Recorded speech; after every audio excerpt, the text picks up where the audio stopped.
Hello class. आज अपन बात करेंगे कॉमन पोस्चर डिफॉर्मिटीज के बारे में कि कॉमन पोस्चर डिफॉर्मिटीज कितनी टाइप की होती है और कौन कौन सी होती है।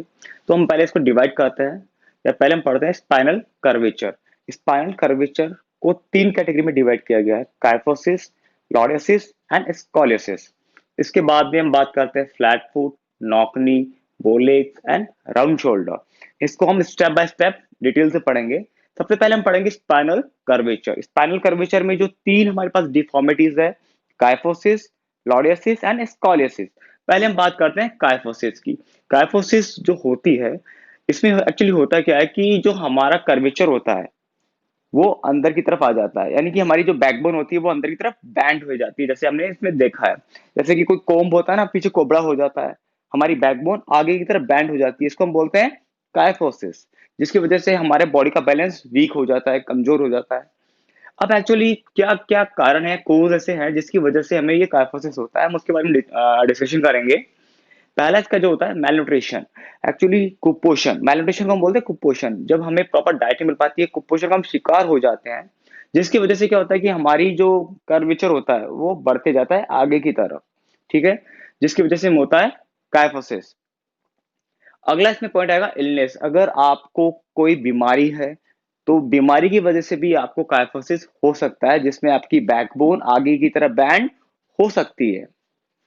इसी में आपका अगला पॉइंट आएगा क्राउडेड एरिया, कि हम लोग जैसे कि क्राउडेड एरिया में ट्रैवल करते हैं या खड़े रहते हैं। जैसे बस में हम ट्रैवल करते हैं, बस में बहुत भीड़ है, तो क्राउडेड एरिया में खड़े रहने की वजह से हमें प्रॉपर स्पेस नहीं मिल पाता है, जिसकी वजह से भी हमें आगे की तरफ बैंड होना पड़ता है। तो डेफिनेटली ये, अगर आप रेगुलर बेसिस पे क्राउडेड एरिया में ट्रेवलिंग करेंगे तो हमारा जो कर्वेचर होता है वो डेफिनेटली आगे की तरफ बैंड हो जाता है, वो हैबिट में आ जाता है ना। अगला है लैक ऑफ प्योर एयर। अगर हमें प्रॉपर ऑक्सीजन नहीं मिलेगी, प्योर एयर नहीं मिलेगी, तो जिसकी वजह से भी हमारी जो बॉडी होती है वो सिकुड़ना शुरू हो जाती है या आगे की तरफ बैंड होना शुरू हो जाती है। ये भी इसका एक कोज है। हम बात करते हैं अनसफिशिएंट एक्सरसाइज। अगर हम प्रॉपर वे में एक्सरसाइज नहीं करेंगे, पैसिव रहेंगे, तो ये भी एक रीजन है जिसकी वजह से हमें काइफोसिस हो सकता है। हम बात करते हैं रिकेट्स, हड्डियां कमजोर होना विटामिन डी की वजह से। अगर विटामिन डी में प्रॉपर नहीं मिल पाता है तो उसकी वजह से हमें रिकेट्स बीमारी होती है, जो हड्डियों की बीमारी होती है। इसमें हड्डियां कमजोर हो जाती है और डेफिनेटली आगे की तरफ बैंड होना शुरू हो जाती है। ये भी इसका एक कोज है काइफोसिस का। हम बात करें केयरिंग हैवी लोड्स। अगर हम लोग हैवी लोड्स कैरी करेंगे अपने शोल्डर्स पे, जिसकी वजह से क्या होगा, हमारा बॉडी वेट आगे की तरफ बैंड होगा, तो ये भी एक इसका कोज होता है काइफोसिस का। हम बात करें अनसुटेबल फर्नीचर। अगर हम जो फर्नीचर यूज कर रहे हैं अगर वो प्रॉपरली सुटेबल नहीं है, हम उस पर कंफर्टली बैठ नहीं पा रहे हैं, तो ये भी इसका एक रीजन बनता है कि हमें काइफोसिस हो सकती है। हम बात करें वीक मसल्स, डाइट प्रॉपर नहीं मिलेगी, मसल्स वीक रहेगी। एक्चुअली मसल्स को जो डाइट से एटीपी और सीपी मिलता है वो हमें प्रॉपर वे में नहीं मिलेगा, तो मसल्स की स्ट्रेंथ नील होगी, जिसकी वजह से वो ज्यादा वेट कैरी नहीं कर पाएगी और बॉडी वेट धीरे धीरे आगे की तरफ बैंड होना शुरू हो जाएगा। तो ये भी किसका एक रीजन है। शाइनेस, शर्माना। मोस्टली जो गर्ल्स होती है बहुत शर्मीली होती है, शर्माती है। एक्चुअली होता क्या कि हमारा ज्यादा शर्माना भी हमें काइफोसिस की तरफ लेके जाता है। जैसे कि हम लोग जब खड़े होते हैं, बॉयज खड़े होते हैं, मोस्टली हैंड्स पीछे की तरफ रहते हैं या फिर पोजीशन ये रहती है हमारे खड़े रहने की। बट मोस्टली गर्ल्स होती है वो अपने हाथों को आगे फोल्ड बैंड कर लेती है, जिसकी वजह से क्या होता है वो आगे की तरफ बैंड होना शुरू हो जाएंगे। अगर इस तरह से हम खड़े रह रहे हैं, बैंड हो रहे हैं, तो डेफिनेटली ये कर्वेचर हो रहा है, वो आगे की तरफ बैंड हो रहा है, तो शाइनेस भी इसका एक रीजन बनता है। इसके अलावा जैसे हमारा और रीजन हो गया, जैसे कि कपड़े पहनना, टाइट कपड़े हम पहनते हैं, तो जिसकी वजह से क्या होता है कि हमारा बॉडी श्रिंक हो जाता है और आगे की तरफ बैंड होना शुरू हो जाता है। इसके अलावा फैशन भी एक कोज है, कि जो बच्चे फैशनेबल इस तरह से खड़े रह रहे हैं हम लोग, ये हमारे पोजिशन होती है खड़े होने की, वॉल को सपोर्ट देकर खड़े होने की, तो जिसकी वजह से भी क्या होता है, हमारा जो कर्वेचर होता है वो आगे की तरफ होना शुरू हो जाता है।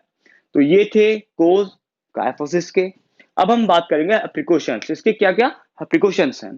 प्रिकॉशंस में मेन है कि posture of sitting, standing and walking.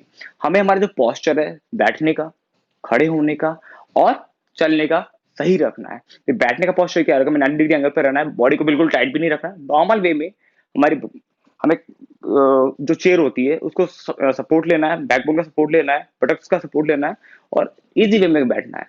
खड़े रहेंगे तो हमारी ये पोजिशन है, ऐसे हमें खड़े नहीं होना है और ना हमें बिल्कुल लूज खड़े होना है, हमें कंफर्टली खड़े होना है। हमारे जो हाथ रहेंगे बिल्कुल हमारे पैरेलल रहेंगे। अब सेम वॉकिंग, वॉकिंग हम सामने तरफ देख के वॉक करेंगे, ना कि नीचे की तरफ वॉक देख के वॉक करेंगे या ऊपर की तरफ देख के वॉक करेंगे। हमारी नॉर्मल जो पोजीशन होगी, हमें नॉर्मल पोजीशन में वॉक करना है। ये हमारी हो गया प्रिकॉशंस, पोस्चर इंप्रूव करने के लिए।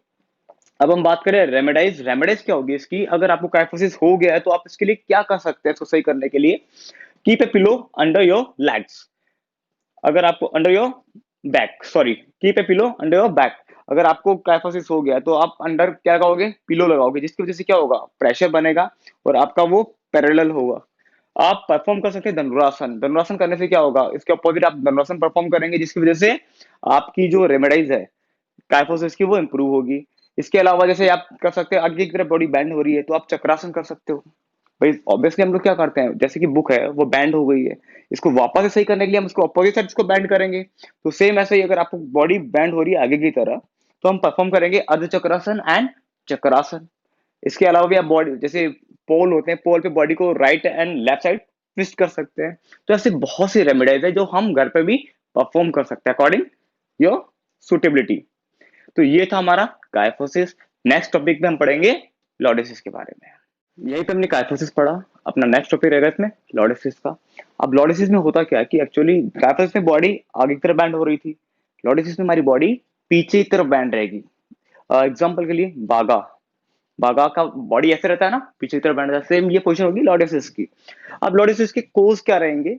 डाइट, अगर हमें प्रॉपर बैलेंस डाइट नहीं मिल रही, जिसकी वजह से भी हमारी हड्डियां कमजोर हो जाएगी और हमारा बॉडी पोस्चर पीछे की तरफ बैंड होते जाएगा। एनवायरमेंट, अगर हमें प्रॉपर सुटेबल एनवायरमेंट नहीं मिल रहा है जो जिसकी वजह से भी हमें लॉर्डोसिस हो सकता है, हमारी बॉडी पीछे की तरफ बैंड होना शुरू हो जाएगी। ओबेसिटी, मोटापा, डेफिनेटली जैसे जैसे मोटापा बढ़ते जाता है तो हमारी बॉडी पीछे की तरफ बैंड होना शुरू कर देती है। डिजीज, अगर आपको बीमारी है उसकी वजह से भी आपको लॉर्डोसिस हो सकता है।